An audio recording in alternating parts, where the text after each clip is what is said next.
Many weeks ago, my lord husband was alive, and the realm was at peace. On his deathbed, he knew the realm would never accept a queen. He sent the dragons to war. The horrors I have just loosed.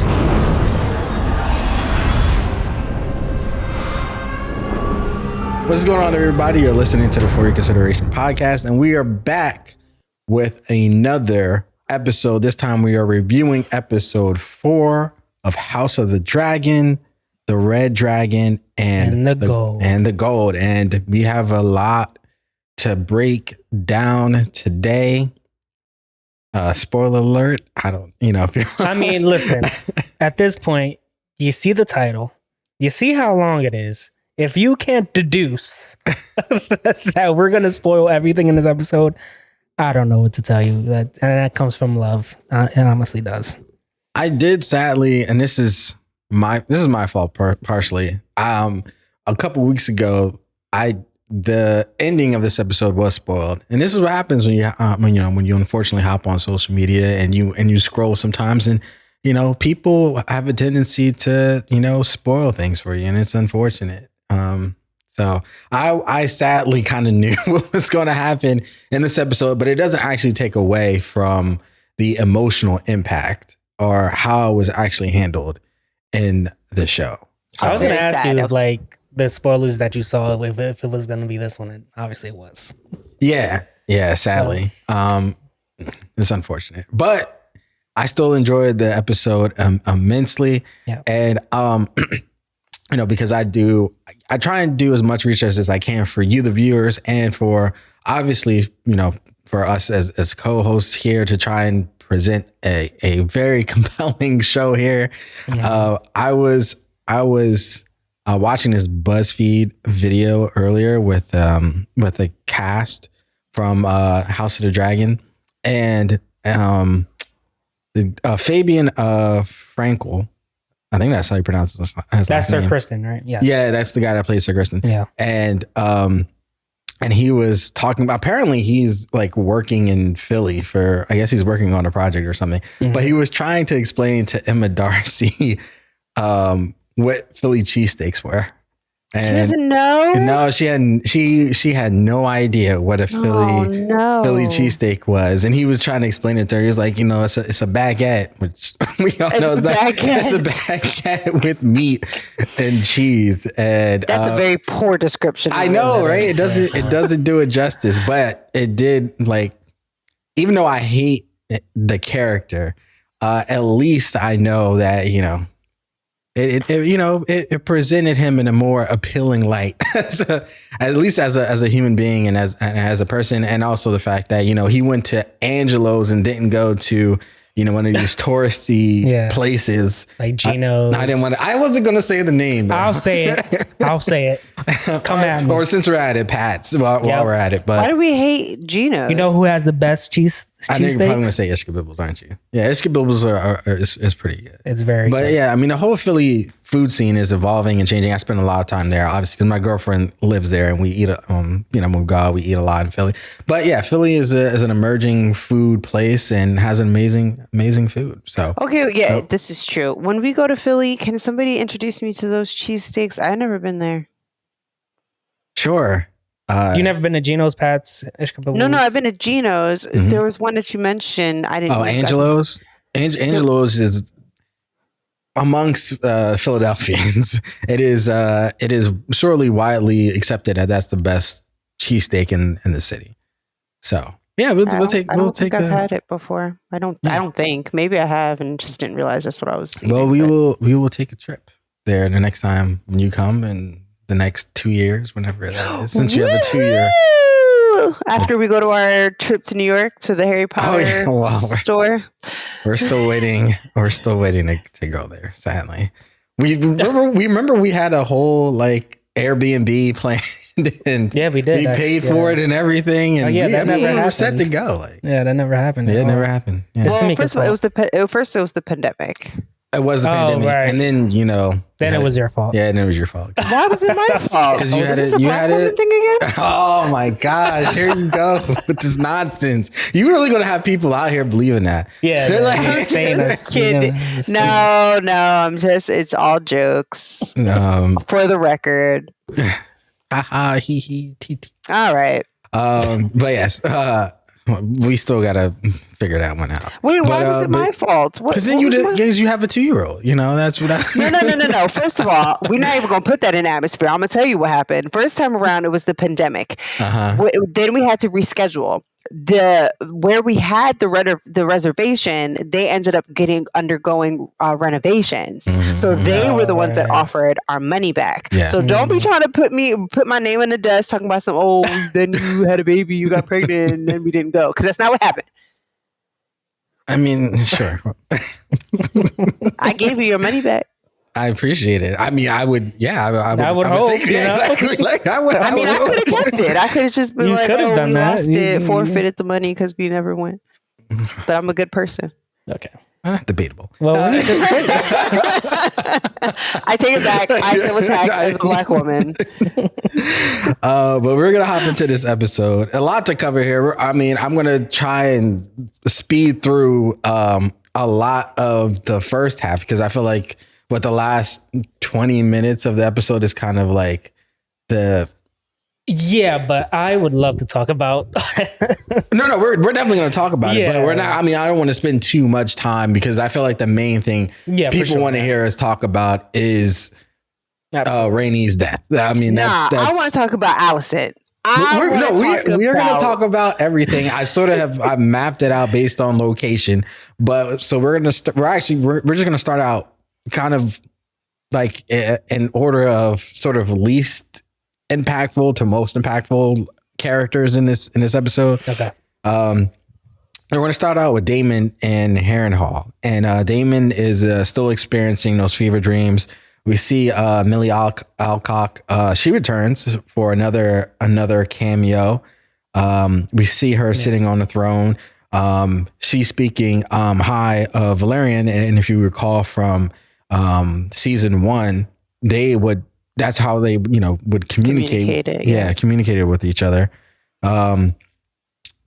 She approaches him and says, Viserys loved me more than you, and he chops her head off. And we kind of get a cool transition there too, because we get that the Raven came and sort of transitions into the next scene here, and where Damon is you're talking about the match cut. The match cut from the blood on his hand, and then the next shot, and there was nothing, which blends the reality of his situation. Yeah, and that's sort of my question in these scenes that we see with Damon, because we also get him meeting with Sir Oscar Tully, which I thought was sort of a funny scene, because he's like, well, won't you speed up your inheritance? And why don't you just kill your dad with a pillow? Yeah, I think it was his grandfather, if I'm not mistaken. Just put a pillow over his head and just snuff him out. Yeah, kill him, and we'll speed this up along. I thought that was pretty funny. And then we get Alys, the Wood Witch, and Damon, and they have a conversation, and she ends up giving him some cocktail that knocks him out. And in the very next scene, we see him like as if he were sipping from that same cocktail. And so it's sort of we're sort of meant to assume that he has been drinking this for a while now, and he doesn't sort of remember like how he got it. Right. And we also see him having visions of Baela, who is his old wife, as we recall from season 1. No, Baela. Lena. I thought her name was Lena. Oh, Lena. Baela is the daughter. Yeah, you're sorry.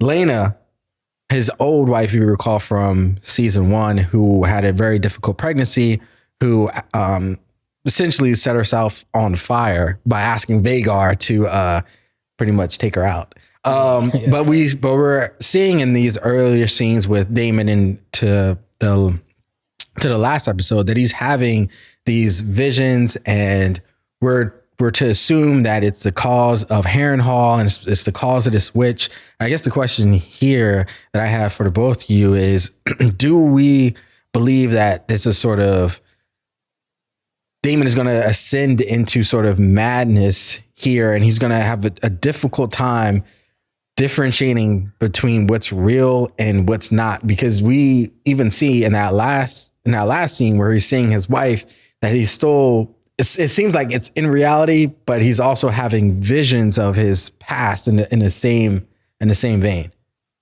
Yeah, I think he's already there.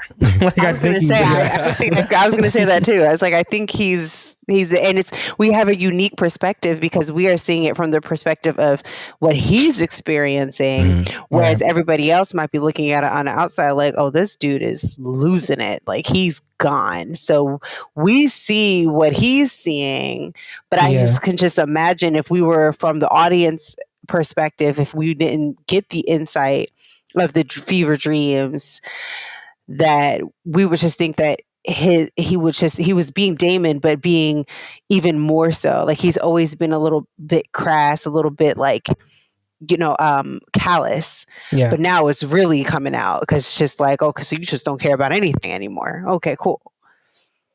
Yeah, I mean, well, why is beheading such a theme in this season, by the way? There's been like 4 beheadings, 2 in this one. Yeah, I guess it's a quick way to go. I guess. Yeah, no, but I do think he's already in like an augmented reality. And like you said, when he took the sip of that drink, which is a great transition into the council meeting, it was to imply that he's been sipping that for at least a good while. You know, I don't know how much time passed between, when he talked to Alys and then, but it was definitely meant to imply that he's been drinking that for a minute. So, and we need to talk about Alys, by the way, because does anybody else think she's like a warrior? Well, I think it's funny because she did mention, because Damon asked her like, "What are you?" or something like that. She's like, "I'm owl" or something. Yeah, I'm just like cursed to live in like a different body or something like that. In that vein, I do believe that.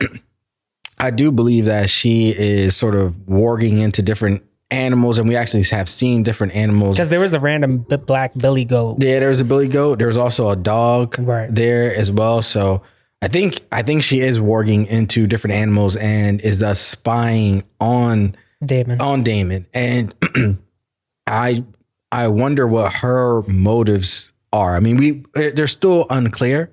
We do know that she is.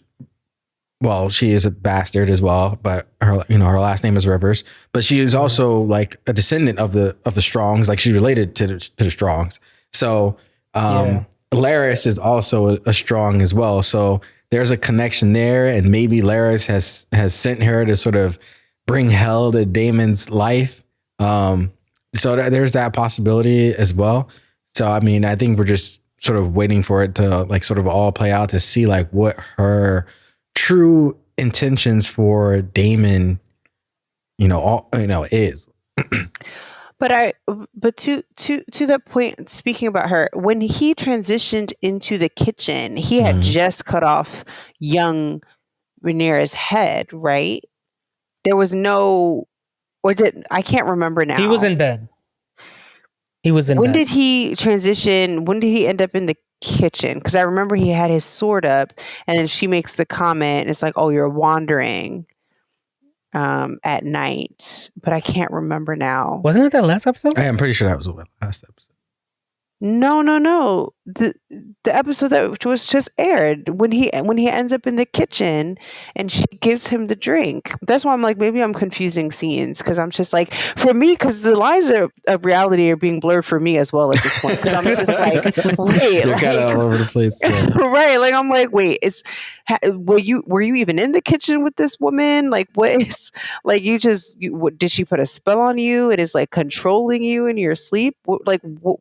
Oh, I guess we're calling her lair a kitchen. Yeah. It's you're talking about where she's like, I guess chopping up an animal and like licking her fingers. Yeah, that's her. Like a kitchen, well, I mean, sure, that's a kitchen. That's what you want to go with, sure. Sorry, whatever. But yeah, no. Yeah, like I said, we're just sort of waiting to see what her actual intentions are for Daemon, because it's still unclear. Like, yeah, she may be working with Larys. She may be working with Larys, or she may hate Larys, and she may have some type of ulterior motive. Right. She is a witch, so I'm sure maybe she possesses some magical powers to see the future, and maybe she has plans for him in the future.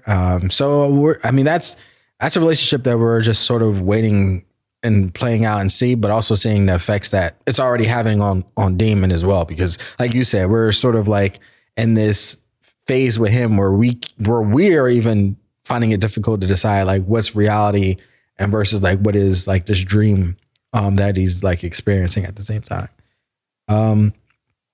So that's pretty much the gist of what's happening at Harrenhal. At King's Landing, we're going to start with I guess Alicent and talk about the things that are going on there. Mm-hmm. So we get the Grand Maester. I don't know. Do you remember his name? There's so many names. So many names to try to remember. It escapes me. I knew it beforehand, but So the Grand Maester brings some, I'm assuming, morning after concoction. Or moon tea, as they call it on the show. Yeah. You didn't know what that was at first? Oh no, I knew what it was. Oh, okay. So he brings it to Alicent and she drinks it, and I guess just putting 2 and 2 together, we believe that she's pregnant with Sir Criston Cole's baby. At least she, because I don't know.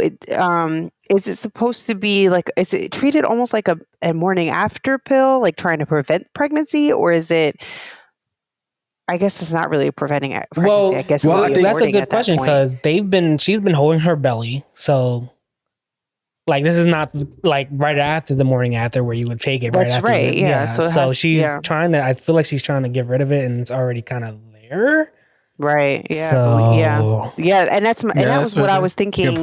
Good point. That's what I was thinking at that point. Cause like you said, even when she took it, she held her belly. So I'm just like, are you trying to get rid of it and you can't? Like what? Or maybe she didn't know she was pregnant. Cause I'm like, how far into the pregnancy do you have to be before it doesn't work anymore? That was my thought. Maybe I think like, this been some type of abortion type of concoction that he gave her. We have also seen Alicent give it to one of the servants, right? Yeah, servants last season who Aegon apparently had raped. Yes, and the irony, of course, as it is now, that she is taking it, the biggest hypocrite in the show. I did want to ask, like, what are the percentage chances that the concoction works? Yeah, concoction works or doesn't work. Like, what do you think the percentages are that she still ends up being pregnant and she has to keep the baby? I think it's like 60%. Because once again, they keep like showing her belly and showing that she's like sick, so it may be too late.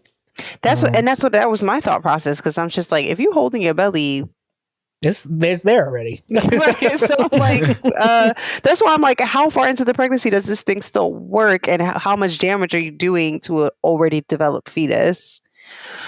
So right, exactly. Yeah, so I mean, it might just end up, anyway.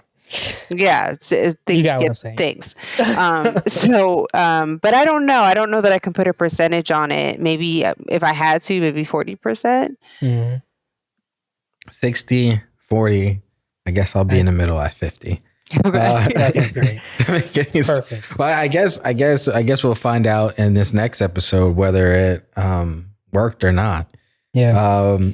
Alicent then asked the Maester if he believed that Viserys wanted Aegon to be king, and I based on his answer and based on how he responded, even though he said yes, I think he really meant no based on how he responded to her question. I didn't get yes from that though. Like, I got the answer that I got. What I took from it was, well, we got what we got, and it is what it is. And I'm going to serve who he is. I couldn't remember what he said, but the way, not only did he hesitate, but the way he responded was just like, well, whether he wanted it or not is kind of irrelevant at this point. That's what I took from his response. Well, we also see that in a later scene between Alicent and Larys, where, you know, Larys sort of is questioning her too on it. And, you know, throughout this episode, Alicent is sort of looking for evidence that of the Song of Ice and Fire. Yeah. But I think she just sort of gives up on the idea because it's not written anywhere. It's just passed on from king to king. And I think that... well, we know where it's written. Oh, yeah. Well, yeah. It's Where is it written? It's on the dagger. Yeah, that's what I thought. Yeah. Okay, that's what I had in my head, but I couldn't remember. Okay. Yeah. But I think by the end of the episode, Alicent sort of gives up on it, and it's just like, people are going to believe what they want to believe. People are going to believe in Rhaenyra. People are going to believe that Aegon's king. And in the end, it doesn't really matter. People are going to die. There's going to be, I mean, that's what she said. People are going to die. There's going to be a war. So, you know, I think in that sense, you're right. I mean, it doesn't really matter like what he believes in or what anyone. I was singing the Queen song. Sorry. What Queen song? Nothing really. Oh, nothing really matters at all. Yeah. Yeah. Sorry. Bohemian Rhapsody. Yeah.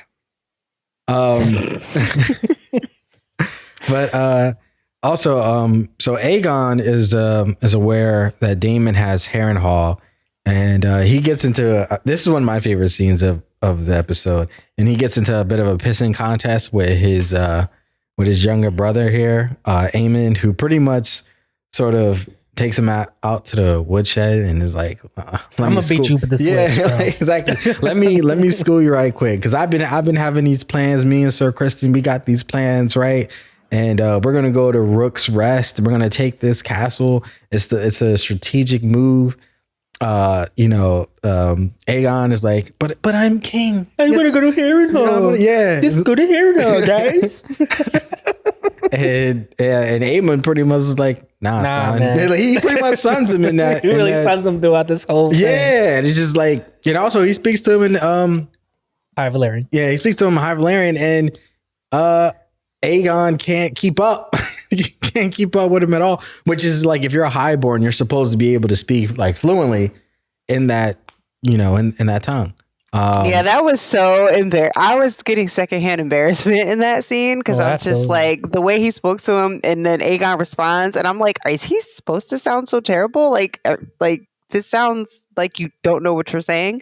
He didn't know what he needs some Grammarly for Valyrian. Yeah, and then but Aemon's response is just like the That's what I thought. That's so embarrassing. It was embarrassing. And it's foreshadowing as well. Obviously, yeah, it is a lot of foreshadowing. But we kind of have there's been foreshadowing prior to this in previous episodes, how Aemon sort of used his older brother in terms of being a king and being sort of unworthy of sitting on a throne. But even though I agree he felt that way, maybe it's just me, but do you feel that Aemon was kind of... I feel like he's been holding back. I felt like what really pushed him over the edge was the whole scene at the brothel. Yeah. When he was embarrassed. And at that point, he's just like, okay, I'm going to show you who I am. Mm-hmm. And because I feel like up until that point, he was always side-eyeing Aegon like, bro, you really don't know what you're doing. But I don't feel like he would have ever really jumped the gun like that and overstepped him disrespectfully until he was disrespected himself. And he's just like, all right, well, I don't care anymore. Do you think that's true? I think he's always felt this way. I think the brothel thing definitely, I think he would have kind of done this no matter what, to be honest with you. But the brothel thing is like, now we're just going to put the plan in motion now. That's what I feel. Yeah, no, I agree. I think the brothels scene sort of sent him over the edge. Like, he was already close to it, and I think that sort of was the jumping off point. Like, all right, I'm done playing these games, with this degenerate. Pivotal scene though. It is. Pivotal. It is extremely pivotal scene because it sort of leads into Aegon going to his mom, which I thought was another great scene. One of my favorite scenes. Yeah, because Aegon is in his feelings about not having his voice being heard, and his mom is basically like, so what? like I think at this point she's like, especially because she's dealing with the potential pregnancy and dealing with that, like her mind. And it's not the first time that he's walked into her, like, I guess, chambers and was seeking some kind of like solace in her, and she's just looks so annoyed by him. Like she's just like, yeah, no, you're absolutely right. I did pick it. Like she seems so over his BS, like, and because she's been just like how, you know, Rhaenyra has been cleaning up after Damon. She and Otto have been really cleaning up, you know, after Aegon. And I know that's taken a toll on her as well. And she basically says all those men in there have earned the right to sit at those seats, to give their opinions. You should be like asking us what we think, not the other way. No, not the other way around. What's funny though is she's saying you're asking us when really they don't even listen to her either, which I thought was interesting because I'm just like, you didn't listen to you like that either. I mean, she has a little bit more say. I felt like when her husband was alive, but yeah, I don't know. I just thought that was interesting. Basically telling him like, you need to sit back and learn and earn this position. You're in this position because your father died, but you need to earn the position that you're in.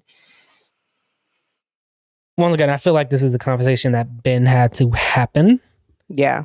And it's finally happening. But she's not like motherly now. Now she's like, yeah, that's true. Fuck off. Yeah. Literally. Like, that's Gordon Ramsay. Telling his kids that I can literally see him. Fuck off. But she tells him like, you know what you can do?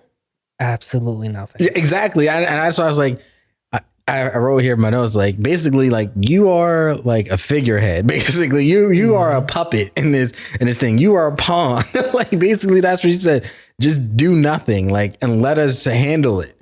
And of course, and that's my question. Worst thing you could tell him. Yeah, I guess is my question to you: is Aegon just a person that can't help himself? Like he has this need to like want to be the center of attention. Like yes, he has all these insecurities because he is clearly not smart. It's funny that we were comparing him or trying to compare or seeing if he would stack up against Joffrey. But Joffrey is so much smarter than him. Joffrey is so much smarter. So hurts much for me to say that. I feel like he is still young and is a child, and no two kids are the same. That's true. And I feel like for him, he only got it. I guess he's the oldest, right? Even though Aemond looks older, but whatever. Right.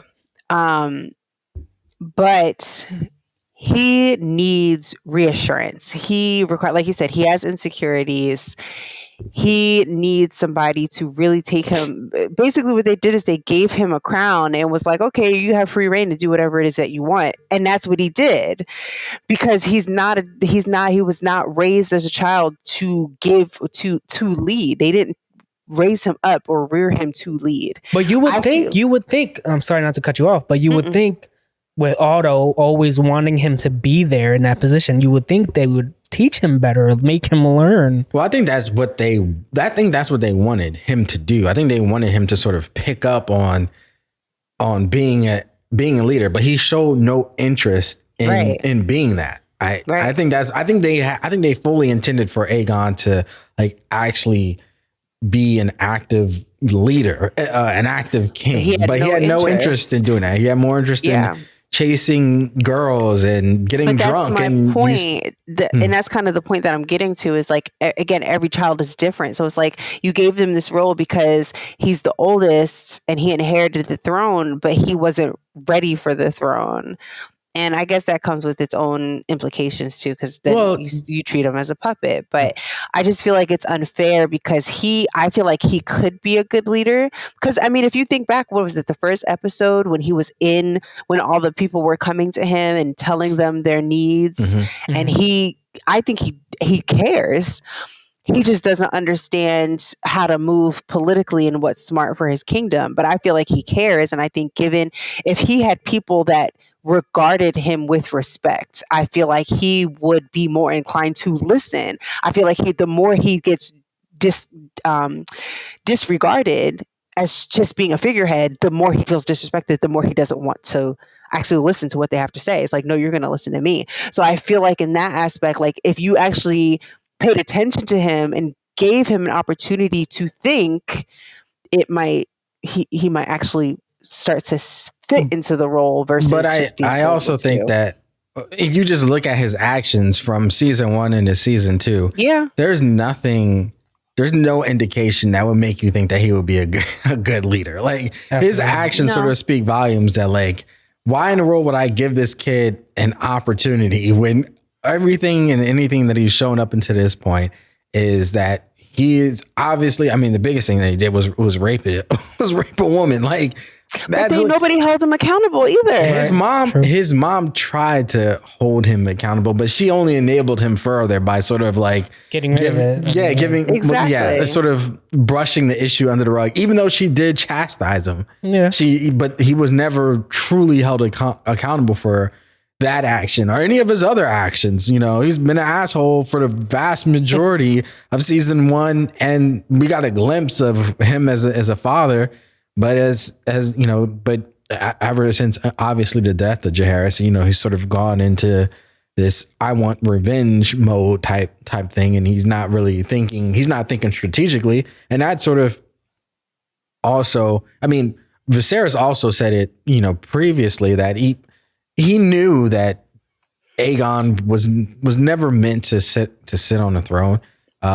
Even though there are some similarities between him and Aegon, because I don't think either one of them necessarily would be great leaders. I know Tamika brought up the point of when the small folk came and talked to him, you know, how he had to pair, you know, he cared, but from a strategic standpoint, it didn't necessarily make sense for, you know, because you see Otto sort of interjecting like, I know you want to help, but you know, this is why we shouldn't do this. So yeah, I mean, but Aegon was never meant to sit on the throne, and Alicent and Otto have realized a grave mistake that they had made in enabling him. Egregious mistake that they made. Yeah, completely egregious mistake. Anything else before we move on to what the happenings out on Dragonstone? No, just that Alicent. I think the one thing about Alicent is like I feel like in that moment we were finally seeing the internal her come to the forefront, if that makes sense. Like we know she has a very she's very self-righteous, and she tries, you know, everything is for the better and nothing is wrong, and she's doing everything for a purpose and for a reason. But in that moment, I just felt like her just being over it. I just felt like you saw we don't see a different side of her. I feel like we see the truer side of her. Yeah, that's a good point. In that moment. And I just thought I really liked I can't remember the actress's name, but I really liked Olivia Cook. Yes, thank you. But we actually have to talk about, what's his name? Tom McClurry, I think his name, who plays Aegon. Yeah. He's doing a great job. Awesome. I mean, everyone is doing a fantastic job in playing. It's true. And playing the roles. That's true. But Aegon is really excellent. He's shining. So moving on to Dragonstone, and this is we're gonna get into, you know, Rhaenys now, and essentially the sad and unfortunate demise that we knew it was coming. First of all, I have to say this is that as soon as she stood up, it was like, I will go. I'm like, you dead. You're dying. You know you're dying. It's gonna happen. I knew before that. But she had that conversation with Alan. I was like, that's what I wanted to start with, because we we start out with her speaking with Alan, who I think everyone sort of knows at this point is. Well, they made it clear here. Yeah, that this is Corlys's bastard, and and so she comes there to meet and speak with Alan, and then also to inform Corlys that she's been summoned back to Dragonstone because Baela is there, and as you recall in the past previous episode, she's just now getting back from seeing where the forces are with Sir Criston Cole, and she's like, that council is gonna eat her alive. So it's like, let me get back there and give her some assistance, only for her to get partially eaten up as well, and Corlys having to step in. I was like, hold on, I'm not about to speak to my wife like this. All right. First of all, the disrespect on this council. When are these two dudes dying? Because it's crazy disrespect. Rhaenyra has to do something about this. Yeah. Sir Alfred, and I don't know the other gentleman's name, but they're both drunkards. Freaking council. So he gets a little chesty, and Corlys has to check him real quick, like, hold on, we not gonna do this. You're not gonna speak to my wife like this. You don't want to see smoke. You know what I'm saying? You don't want the sea snake to come out. And then we got it. Okay. So basically he's like, we're gonna wait for Rhaenyra to come back and see what she has to say.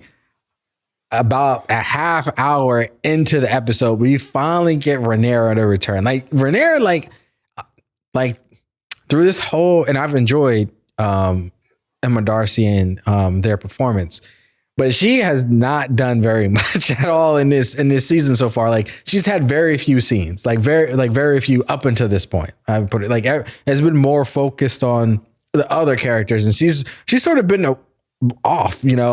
She hasn't taken much action outside of what we saw last episode. So she finally gets back.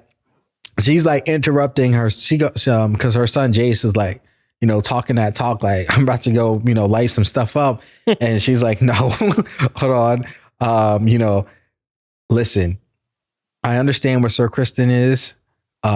We need to take action. A lot of y'all have forgotten, who I am. I'm going to go, I'm going to go, issue some smoke out, with some fire. Had she gone, it might have been a different ending. And that's actually one of my questions, but that I have. But Rhaenys eventually steps up and was like, no, my queen. She didn't actually say that, but she's like, no, I'll go. Why did it have to be her? She's one of the most trusted people. Because who else was going to go? I know, I understand, but like to lose somebody that's so critical on her council, I just think is a big loss. No, it's a huge loss for the Blacks. Absolutely. Because Damon, I truly believe that Damon, if he had been there, was going to be or should have been the one that, ended up going, but Damon is, off in Harrenhal doing his own thing. And so when you look at it, there aren't a lot of options for Rhaenyra to choose from. She has herself. She has Jace. She sent Baela. Is it Baela or who did she send away? Yeah, she sent Baela away with her two kids. Oh, no. No. Baela was there with her. Who's the other one? Rhaenyra. It might be Rhaenyra or something. Yeah, Rhaenyra. So sorry. Yeah, I'm sorry, y'all. It's just so many names. Forgive us. In all of those, they're young kids and they don't have the experience. They have young dragons, so she doesn't want to send them out. The person that she can probably trust is Rhaenys, who has a lot of experience. Her dragon she's lived over 100 years. She was a part of Aegon's conquest. So she's no even though she's not a spring chicken, but she's used to. I mean, Vhagar isn't either. Yeah, Vhagar isn't either. But yeah, so she's used to it. So her and Meleys go over to Rook's Rest. Sir Criston is there. Apparently him and Aegon, as we've seen, have this whole plan out of surprise. Like they knew, because Dragonstone was so close, that they wanted to draw out one of the dragons to try and take one of them out. And they have this whole elaborate plan. It's going swimmingly until, Aegon starts, or, decided to get involved. And then we get the moment of Sunfire and Meleys. Sunfire is Aegon's dragon, and Meleys, who's Rhaenys' dragon. They get into it. Vhagar comes out. Aegon is like, thank God you come in to save me. Only I'm not here to save you. And he pretty much attacked his brother. Like, it was not just attacked him, but it was like realistically tried to kill him. And he's trying to get rid of him. Yeah, he's trying to get rid of him in that moment. So I don't know if he's succeeded yet, but he's trying. But I have a question before we continue. Go ahead. Do you think that Rhaenyra acted too rashly and too quickly because she was feeling a lot of pressure from the council, her son, just being like yelled at, like, we have to act. Do you think had she stepped back and thought about it, because when she recognized that they were where they were at Rook's Rest or whatever, even she was like, why? Like, for what? Like, why are you there? So do you feel like had she just sat back and actually thought about it, she might have changed her plan? Do you feel like she felt pressure in that moment to respond? Yeah. I disagree. I actually, because when she made the decision to go, I was like, that's a mistake, and I don't think she would have made that mistake if she thought about it. Well, I guess my thought process is like, what other option did she really have in terms of like, because Rook's Rest, the importance of Rook's Rest is that it cuts off Dragonstone from the mainland. Yeah. So it's an important piece in this whole war, even though it's sort of insignificant in terms of its size. It's a significant piece in terms of positioning for the Greens. She sees like war is inevitable. Like, she spoke with Alicent. There is no going back. We are at war. They are attacking us. We need to send a message. We need to fight back. And so she made in my opinion, a calculated decision to send her dragons out to try and quell this attack on a pivotal piece of land that could go, deciding the war, because they're essentially cutting them off from the mainland. Like, that's where I sort of I guess I asked that question because she knows that they also have dragons. So that's why I'm like, if they were going, I'm not sure if she anticipated that they would bring Vhagar. Yeah, I don't think that she anticipated that they would bring Vhagar. Like, I don't think she saw it as a trap. I think that's to her point, though. If she had time to calculate. Well, what was her other option? I guess. I mean, it's not that they're. I don't know. I'm asking, like, if she had taken a step back and was like, no, like, I don't let's know. not go. All Like, what was the other option? All I'm saying is, all I'm suggesting is that I think there was a lot of pressure in that moment, and I think, yes, she knows that war is inevitable at this point, and that she has to make a move. But I think at that point it was like she was already being chastised because she went to see Alicent at which I thought was funny, because she said not exactly what I said, but what I was suggesting in the last episode about making her final pleas before having to go to war. And I think with so much going on at that point, it's like, fine. Like, just go. I'll do it myself. To Dany's point. But I don't know what the other alternative would have been. I understand that she needed to act, but I think it was, I do think it was a misstep. If you were going to send somebody, why send just one? I think that was a little bold, especially when you know. I think she would have waited or tried to find Damon, get his fucking dragon out there. So this what? What I'm saying. So this could be a fair fight. What I'm saying. So they're already there. They're already attacking them. That's the point. Like they're already there. By the time they get to Harrenhal, it could be too late. They could have already taken Rook's rest. Okay, but if they take it, they take it. And I understand that's a important piece to the mainland, but they're still on the island. Like they can still defend themselves. It's hard to, attack from water.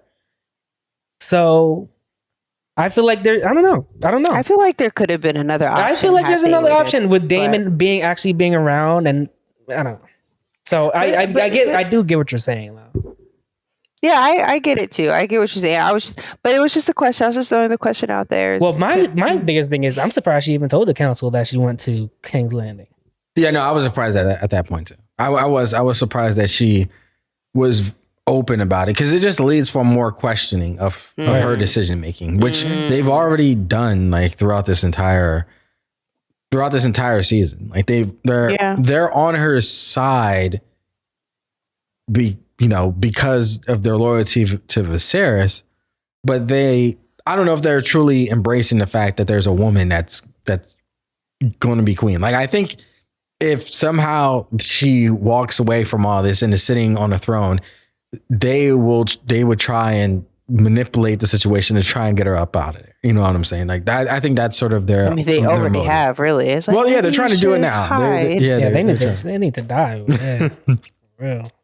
So that happens. Aegon and Sunfire come crashing down to Earth, I guess. They're out in the forest somewhere, and we then get the exchange between Meleys and Vhagar, which I thought was very well done, and just in terms of the way that it looked, like the special effects and everything. Yeah, you saw Vhagar scale.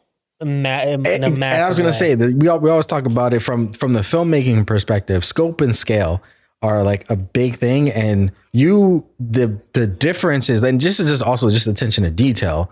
The fact that you can see how much bigger Vhagar is compared to Meleys is like it's sort of, they do a phenomenal job of visually illustrating the imposing size that Vhagar is to Meleys. And I thought that whole sequence of them fighting in the air and blowing out fire and them landing and crashing down and falling on all these soldiers and just the pure chaos and horror that these soldiers have had. I'm assuming the vast majority of them have never seen dragons fight against each other, and you just see them being, obliterated and being stepped on, and it's just a horrific scene to be a part of.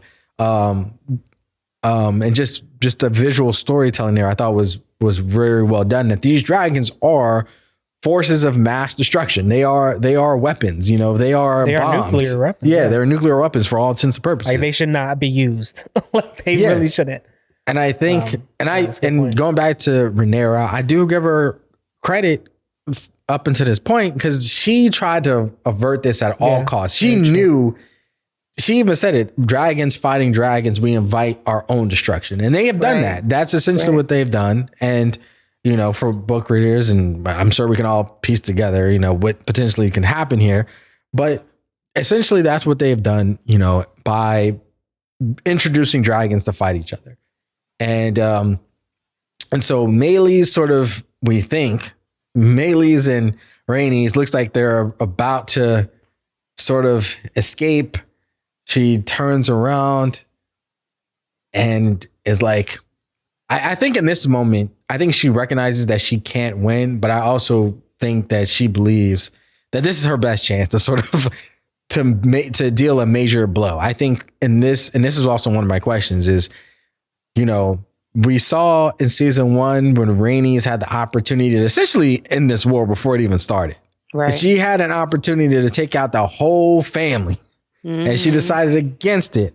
And I think in this moment, she remembered that. And it's just like, I have an opportunity to take out a key piece in this situation. Let me turn around and let me go fight. And, we know what happens after that. We think that she's going to get away. Rhaegar comes out of nowhere, snaps the neck. She comes flying down to the ground and she ends up. She went on in a blaze of glory. She did. She went out like a G. I'd say what she did. No, yeah, I think, in that moment she decided, she probably already knew that, Meleys is, I don't know if she's mortally wounded, but she's already taken major damage. She's not going to be able to really do much after this battle. So she was just like, you know what? Let's just do it. And she knew in that moment that she was going to die. Mm-hmm. She knew.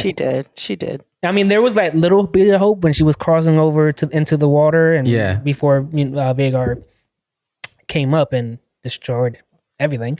There was that little bit of hope, but she once again, even in the council, she knew that this was it.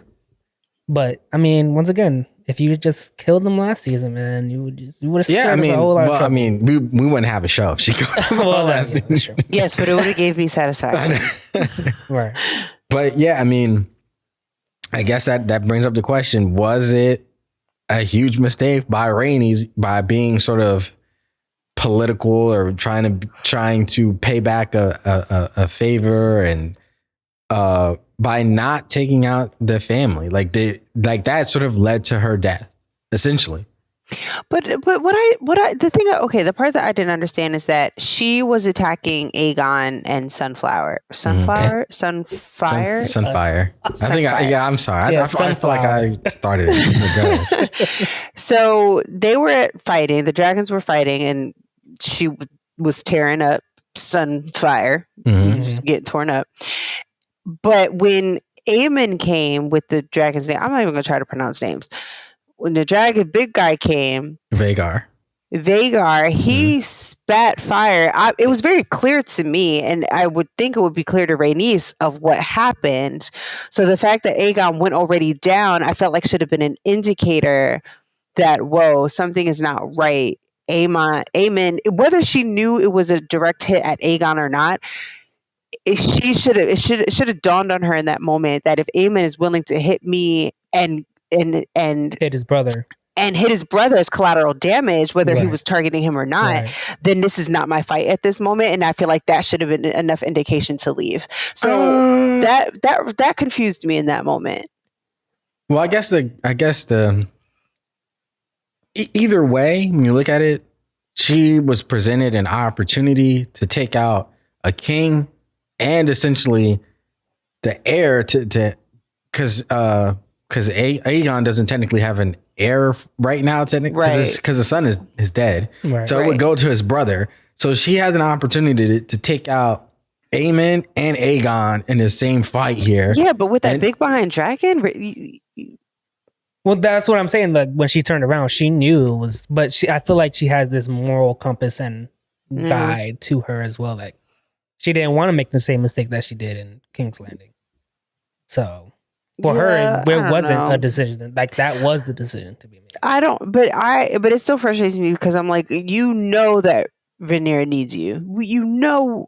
She needs you on your council. I just think it was poor judgment. Well, now, I think she's also prideful as well. Like she has, a lot of faith and confidence in herself and her dragon Meleys as well. Like it's not like Meleys and her are like some slouches either. Like they've seen war and battle too. That. So and I don't think she was afraid or she was willing to like back down from a fight.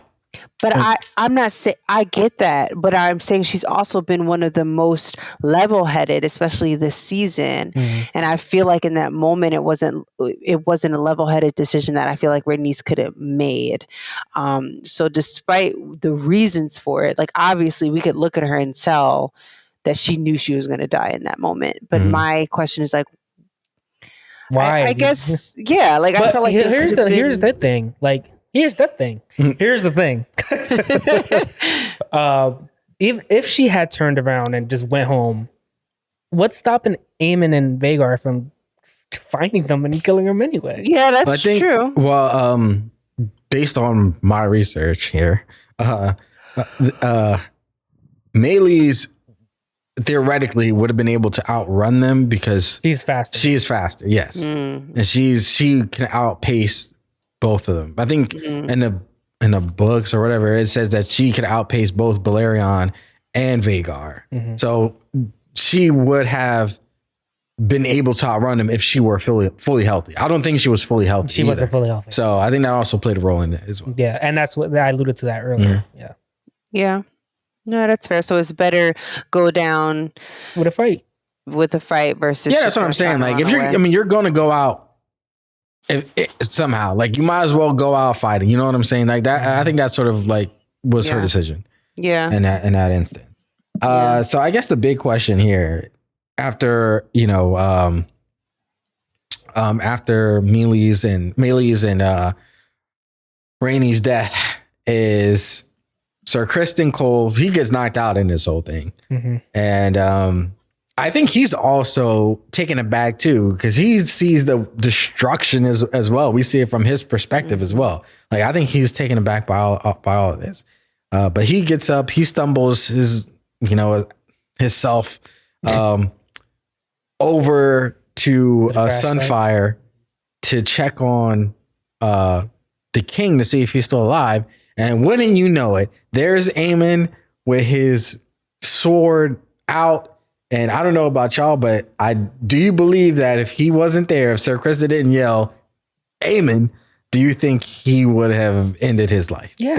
Okay. I'm just checking. Yeah, because in that moment, I'm like, are you putting your sword away or are you taking it out? Like, what's happening here? So I don't know. You don't think he would have actually killed him? Like if Sir Criston wasn't there?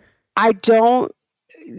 At this point, Aemond is he's a mystery to me, kind of like Damon was to me in season 1. It's like I know what you're capable of, but I also don't know what your strategy is right now. So I'm like, would he? I don't know. I know he's capable of doing it. I'm not saying he wouldn't have done it, but I don't know. I mean, well, let's look back before that happened. Like initially, when he spots Aegon and Sunfire in the sky, he was like, I think I'm just gonna let this play out. Yeah. And see what happens. Yeah. I think he was completely willing to let his brother die. And I think he was completely with the shits and trying to kill him if Sir Criston wasn't there. Could you make the argument like, it was a mercy killing because he was suffering? Yeah. You can make that argument. So we've seen the foreshadowing there as well. There's a lot of tension between the two of them. Obviously, Aemond feels like he would make a better king. He sees the opportunity there, and like I said, he right now Aegon doesn't have like a real heir because Jaehaerys passed away. So it made all the sense in the world for him to sort of take the opportunity to take him out. Not.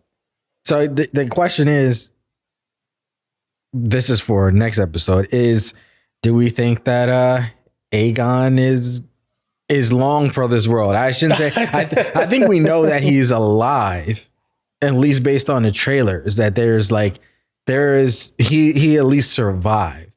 Right. But like, do we think that he's long term going to be around? No. Okay. And even, we've known from Game of Thrones in this series, like when kings get injured, we saw what happened to Baratheon. Yeah, Robert Baratheon. Yeah, like when they get injured, they're not effective anymore. Yeah. And actually it makes things more complicated when you just don't die. Yeah. So, you're better off dying. Yeah, you're better off dying, and it uncomplicates things for everybody. But now he's at least, who knows how paralyzed and scorched. Yeah, that's what I'm saying. Like, because I'm saying like part of it is like realistically, like, okay, he's alive, but like, what are the realistic chances that he's going to be?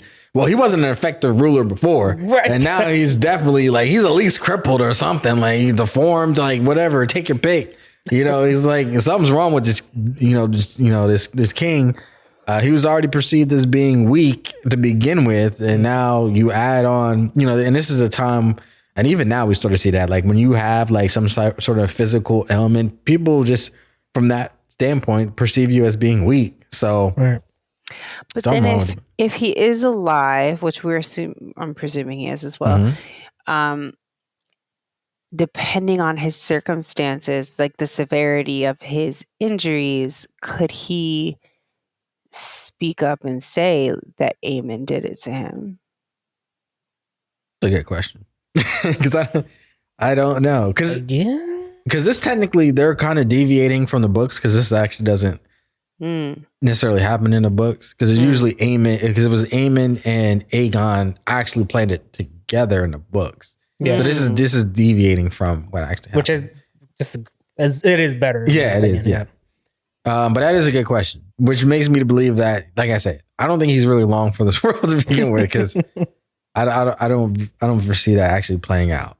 I don't think we're gonna get I don't think even if he is able to speak, that I don't think Aegon would actually say it. I don't think he would, even, that's just my opinion. Okay. It took a minute for you to get that. I know I did. It took me a minute to sort of get it out.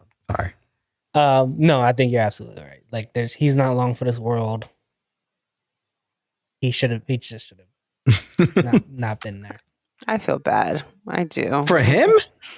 For Aegon, yes. Well, I mean, I'm saying I have empathy. I mean, yes, I have. No, I don't even want to say empathy, because I can't empathize with a lot of those things. But I just think he's misguided, and I just, he is very misguided. So I just feel like, I mean, he asked for this. Like, no one told him to go out there. Yeah, that is true. That's what I was asking earlier. Like, he is just a kid that can help himself. He can't. Yeah. I mean, to me, he's like any young kid, like that's rebelling. He's just like, but he's supposed to be the older one. Is the thing, man. Like, but okay, but older one. Okay, so he's 18 and the other one is 16. How old is older? Like, I mean, yeah, true. But he's still supposed to be. He's supposed to be the older brother, man. I don't know. He asked for that. He's over here drinking wine. He's over here emptying flagons of wine. Everywhere he goes, there's empty bottles of wine. Yeah. Everybody's drinking in this freaking council. But what's hilarious to me is that his guards are a reflection. His friends. His friends are like, yeah. What did Aemond call them? Like Trinkle Diddleys? Whatever they are. Lick Spittles, Lick Spitties, or something like that. But Aegon knows, because he looks at them and he's just like, y'all are fun, like in the evening, but like you're kind of you're messing me up, man. Right, like you're making me look bad. You're bringing me down, man. Go over here bumping into each other. Yeah, exactly. They're jokes, man. What a joke. All right, so 2 more questions here before we wrap this up. Would Rhaenys make a better queen, not than Rhaenyra, but Viserys? Now, since they're both dead. Yeah. She was supposed to be queen. She was the queen that never was. I think so. And the thing is that people still talk about, at least, Alicent and Aldo talk about how good of a king Viserys was. I'm like, well, I mean, could you imagine if Rhaenys ended up being this queen, like which was supposed to happen, how things would have turned out? So yeah, they would have had more. I think they would have had more peace, 80 years of peace still. Yeah. I don't know. But getting back to Rhaenys and why I mentioned that, even with that scene with Alan, I thought she was a goner, because there was a longing that I don't know who the actor's name. I think it's Eve. Eve Best. Eve Best. She's the best. Yeah, she is. There was a longing in her face that felt like that wasn't. There was like a void there that wasn't going to be filled at all. Like nothing was ever going to fill that void. I don't know. It's just her face read like, I'm not long for this world. It was definitely a void there. Like, cause she's lost her family, essentially. Yeah. Yeah. So when she's looking at Alan, she's like, damn, man. Yeah. You be my son, but you're never going to get that, because. And you know what the crazy thing is? She died believing that Laenor is dead. Does she? I mean, is it an unspoken truth that she does know, along with Rhaenyra, that he actually is alive? No, I'm pretty didn't sure. tell him? I'm pretty sure she doesn't know that he's alive. Okay. I mean, at least that's how every time they're talking together, speaking together, I always feel like Rhaenys knows that Rhaenyra is holding that secret, and she just wants to let me know that my son is alive. Okay, but I don't know. Maybe that's just me. The case, then Rhaenyra didn't get an opportunity to tell her the truth. Not. Yeah, and so either way, sad. That is sad. Yeah. Either way, yeah, absolutely right. And lastly, doesn't it feel like the blacks just keep taking L's like everywhere? Well, who took the biggest L in this battle? Because I think it's even for me. Like I think they both lost. But I think it's more. I think it's more of a loss for the blacks because, what Rhaenys meant to Rhaenyra versus the king that no one actually believes should be king. Like he's still technically alive for what we know. I feel like the Greens have more options right now currently than the blacks. And I feel like they're taking more L's. Because you think about it, they lost Rhaenys. They lost Luke. You know, what's the name? Rhaenyra, what's the name? Her father, her kids, he's dead. Her father dead. Yeah. You know, they've pretty much abdicated her from her rightful position, which should be, queen. She has taken major L's. They've taken major L's. I just feel like when Rhaenyra actually starts to get it together and starts to pull the pieces together, I just feel like she's a stronger leader than anybody on the Greens. And Otto can't be a king. So it's just like, I just feel like once Rhaenyra just like brings it together, man. I truly believe that these next few episodes, the tide is going to turn in she has no favor. choice. She has no choice but to pull it together. Rhaenys gone now. Yeah. So I think especially now that, Rhaenys is dead and of course, Rhaenyra is going to find out in the next episode. I'm assuming at least. I believe that she's going to she's going to light it up in the next, if not next episode, in the following episode. We're going to see some really tactical things from her side to like try to even this thing out, because I believe right now, even though I think we're all rooting for the blacks because they've sort of written it that way, I believe the Greens are firmly kind of in control of the war, just based on like who's winning, because the Greens have the throne. Even if Aegon were to die, it's like they still have Aemond there who would make a better king anyway. They have probably the best dragon in Vhagar. There's just a lot of things in their favor currently. I think they have a lot of ammo. Yeah, for sure. But their foundation is wrapped. Oh yeah, for sure. No, they are a stone's throw from crumbling. But they just have a lot of ammunition currently. Yeah. I don't know how you feel. We'll see. I think it's kind of even in my opinion. Yeah. After hearing both of your sides, I initially started with feeling like it was more even. I think there's a big loss on both sides, but hearing what you're saying, I kind of agree with that as well. So, but I think it's going to turn around quickly. Yeah. So that wraps it up for episode 4. If you can believe it, we're already halfway through this season. I can't believe it. I can't believe we've just been this consistent. I know. Don't jinx it. I know. Right. But overall, your feelings so far, at least halfway through this season. Got some action. This is clearly the strongest episode. Yeah, for sure. And I take it Darius probably really enjoyed this episode. Yeah, we got a lot of action this episode. Yes, he was very satisfied. We got a lot of hot D on D D action. A lot of hot D's all around. We got a lot of dragon on dragon action. D on D. D on D's. Yeah. No, this is the strongest episode. Like, I don't have any complaints about it. Because even in the first, up until the battle, like I dug every scene, like especially with Alicent and Aegon before he stupidly goes and does his stupid things that he usually does.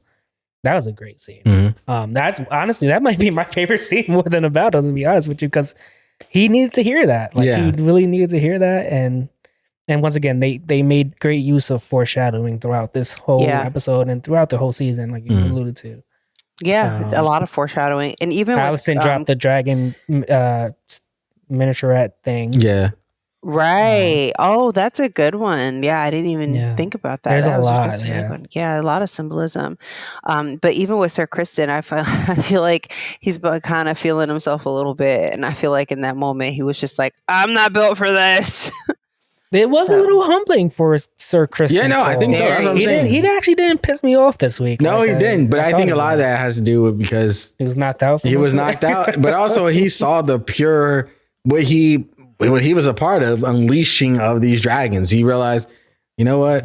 I'm probably gonna die by one of these things. That's what that's what he probably saw. Well, he almost did. Yeah, that's what I'm saying. Like he realized like there's no controlling them. There's nothing that he can do. Like he's helpless, really. In a lot of ways. I mean, we're all kind of they're all kind of helpless because they've unleashed hell basically with these dragons. Going back though, once again, are you really winning if you have Sir Criston as your hand? Are you on the winning side? No. I don't think we're going to be seeing much of Sir Criston past this season. I don't know, man. We'll see, man. He seems like he's like a cockroach. You can't get rid of him. Yeah. Oh man. But anyways, that's gonna wrap it up for this review. Hope you guys enjoyed it. We'll be back next week to break it all down again for you guys. Don't forget to click subscribe if you have questions. I don't even know what the hell the email address is if you want to ask questions, but you can drop them in the comment section for sure. Go to the poll. We usually leave a poll on Spotify, and obviously you can comment on our YouTube channel or under in this video here. You can leave a comment. Engage for sure. I'm trying to.